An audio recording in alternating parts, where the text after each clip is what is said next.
currently 10 a.m. It's May 16th. I just started my PhD blog yesterday. And today I'm going to be doing some catching up. I wasn't able to watch my lectures yesterday, so I'm going to go ahead and do that today. I just finished up doing an informational interview with one of my professors from my Reagan block, and it was really informative. He's a gastroenterologist, and he was just telling me what a day-to-day is like, fun things about his specialty, not so fun things about his specialty. By doing informational interviews, I feel like they're so informative, and it's like the first step into exploring a specialty. This informational interview I did for a newsletter, but I have done informational interviews like for specialties that I'm interested in, and I think it's a really good way to network and explore a specialty without having to like actually like go in and shadow.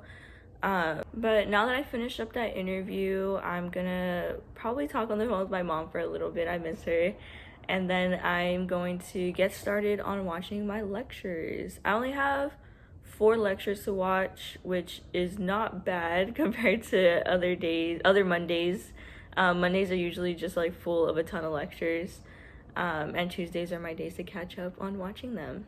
But after I'm done watching lectures, I'm probably gonna hit the gym and then work on some last personal statements that I have to review before I close out my application until the summertime.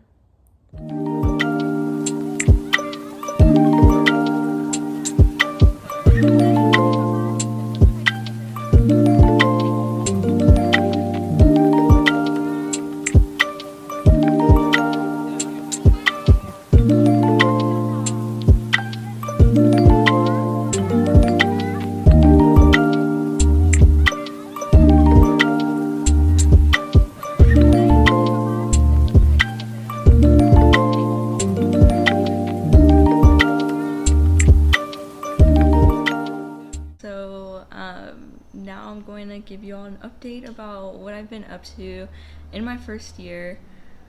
So I guess we'll start with the blocks that we've had. I've had 6 blocks so far. We've covered cardiology, pulmonology, endocrinology, GI, hepatology, and immunology.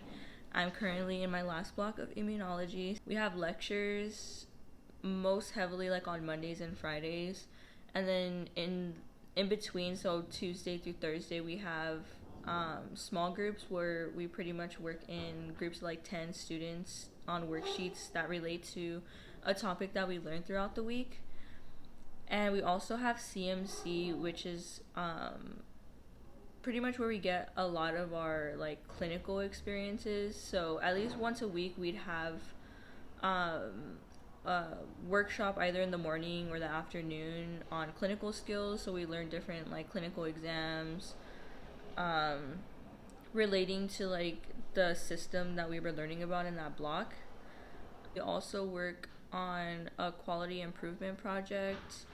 Mine is at the General Hospital in San Francisco, and also we have preceptorships that we can do with our coach. So my coach is in emergency medicine, so my preceptorships so far have been in the emergency department at the San Francisco General Hospital, which has been so much fun, and I've grown to feel so much more confident in taking a history and doing certain physical exams. Actually, tomorrow I will be starting another preceptorship, but this time it's not with my coach. It will be with another physician at the General Hospital. My first year, I really wanted to prioritize doing well in school and figuring out how to study and learn all this material in the time frame that we had. But I also wanted to just get involved in a few activities that I felt were really meaningful to me and would help me figure out maybe what specialty I wanted to go into, or what type of patient population I may want to work with. So with that being said, I first joined a student-run clinic at UCSF. We mostly work with undocumented folk in the Mission District of San Francisco. I became a coordinator for this student-run clinic, so it's been a lot of fun to learn about how to run a clinic and everything that goes on behind the scenes of bringing like quality healthcare to these patients. And at the same time, like, this clinic is really trying to reimagine what healthcare looks like. Very fun to be around other coordinators and other volunteers who are really passionate about the same work that you are. So that's been one of the main highlights of my first year. I also joined LMSA, which has been a great way for me to find community in medical school. I applied for the mentorship chair position and I received it. So I have been working with my co-chair to hold events for pre-medical students, community college students, high school students, and just get them more involved in learning about a career in medicine and giving them the resources that they need to pursue that. So that's been really fun. I love mentorship. That's something I'm super passionate about, and I'm so happy that I've been able to continue doing that in medical school. I also applied for a job in med school, which it sounds crazy, but I only have about like 3 to 4 hours a week that I have to do. So it's not very time consuming. And it has taught me like new skills that I think will be very valuable to me at some point. And I've been able to meet students in this job from various like graduate schools at UCSF. So that's also been like a really fun part of this job. So I pretty much help students in revising their CVs or letters of intent or their resumes and helping them prepare all of that for a job that they're applying to or a scholarship they're applying to. So yeah, it's been a really fun way to get to know students outside of the medical school. I've been able to do a lot of shadowing in my first year, which has been really fun, and just another way to get myself involved in the clinical setting, putting myself in different clinical settings. So you all may know I'm really interested in cardiology right now, and so I shadowed 2 cardiologists. One was an interventional cardiologist, and that was by far my favorite shadowing experience. I was in the cath lab for like 5 hours just seeing all these different procedures being done, and I had already done like my cardiology block, so it was really cool to see some of the procedures that we learned in that block being performed in front of me in real time. And I'm keeping an open mind. I also shadowed in emergency medicine and hepatology. I really love learning about the liver, so that's kind of why I wanted to shadow a hepatologist, and he was also one of my professors. So it was just really cool to again see what I learned in real time and applying all the knowledge that I've gained to real life patients. Over the summer, I will continue volunteering as a coordinator at the student run clinic, and I'm also going to be involved in research in cardiology. I'm happy to talk more about that as I get the project going and talk about the whole process of filling out an IRB and writing grant proposals. It was a lot of hard work, and it was all new to me. I've never done that before, so I'm happy to share a little bit more about that once I get more involved in my research. I'm also going to be an MCAT tutor this summer, and I'm really excited for this opportunity.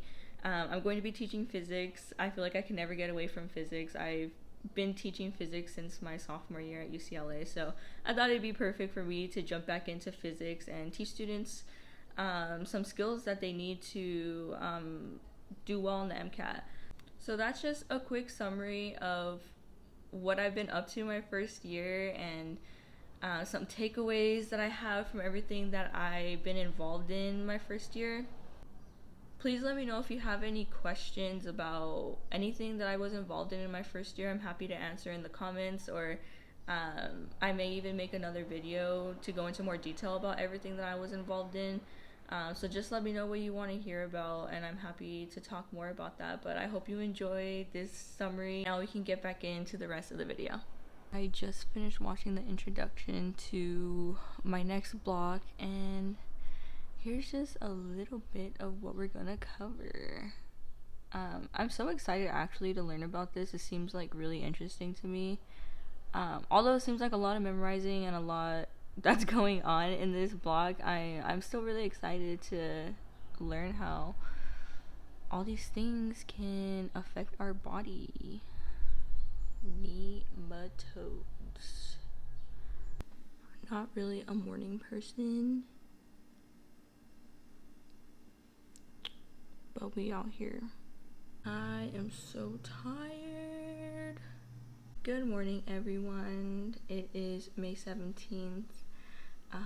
It's 7 a.m. and I'm ready to head out to my next preceptorship, which I'm so excited for. This is my first day on this preceptorship. I have 3 more after today, and I'm really excited. This morning I woke up at 5:30ish, just so I can have time to like get myself up, and I can eat breakfast and take a quick shower.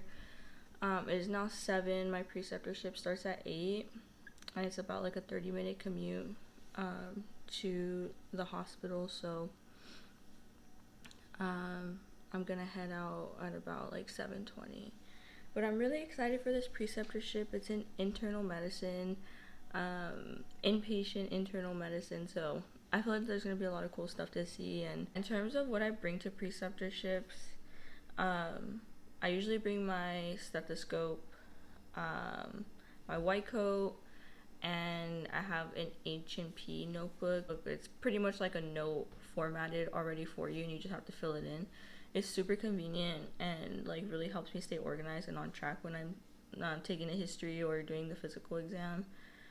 And that's pretty much it. I take water, my iPad just in case I need something to like write on, but usually the only things I have on me is my stethoscope and my notebook.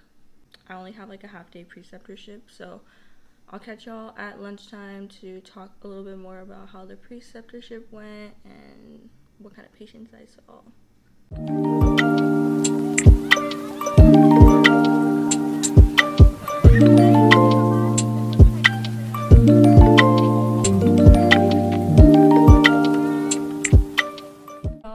It is the next day. I didn't vlog too much yesterday, but I'll definitely be updating y'all today about how my preceptorship went. It was so much fun, and I can't wait to tell you about like the cases that we saw.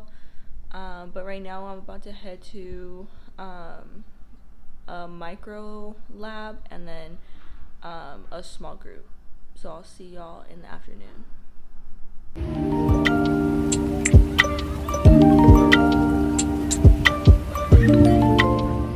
So I just got back from school. I started off my morning with a lab. We did gram staining and like looked at that through a microscope. It was pretty fun.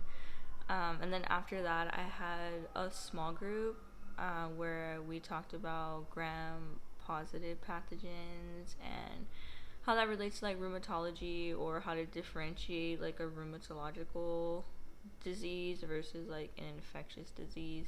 So it was pretty interesting, and it brought together ideas from our current block and our last block. Tell y'all a little bit about how my preceptorship went yesterday. It was really fun. I started at 8 a.m. and finished around 12 p.m. We were able to see 2 patients. So I have a partner throughout the preceptorship. So we both got to see 1 patient each. So for preceptorships, we're really trying to work on like our history taking and doing physical exams.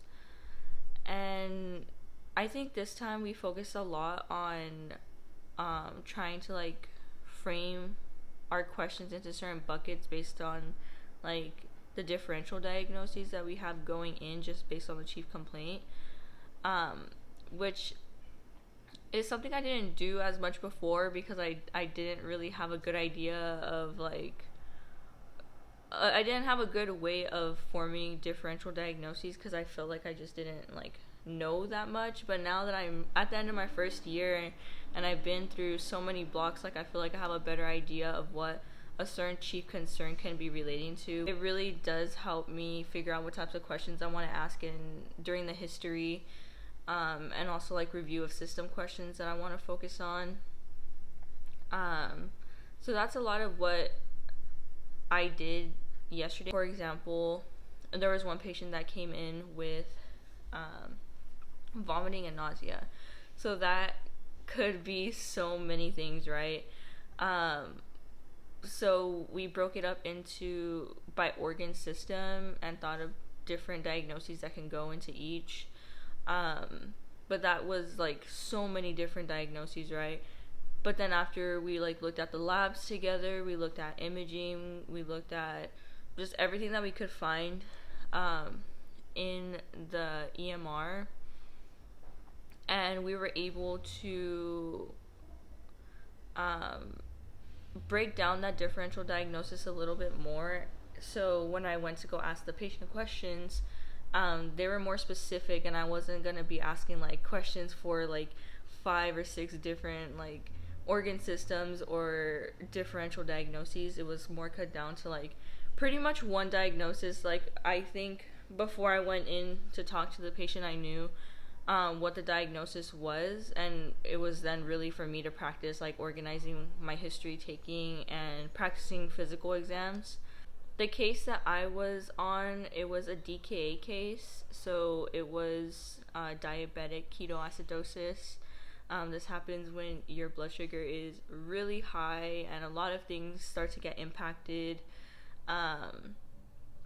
And so it made it really interesting to like review the labs, because a lot of the things that change are like your electrolytes, and it is a metabolic acidosis. It's an anion gap metabolic acidosis, and you can see that before even talking to the patient. You can see that from the labs. I hadn't learned about DKA since I think last year, so it's been a long time since I've heard about DKA, but it was really nice to walk through the labs. It like really like refreshed my memory once I started walking through the labs and understanding why like certain electrolytes get altered during DKA. Throughout the preceptorships I've had in my first year, I've really been just trying to focus on like getting comfortable and being like in the clinical environment and comfortable in the role that I have in this clinical environment.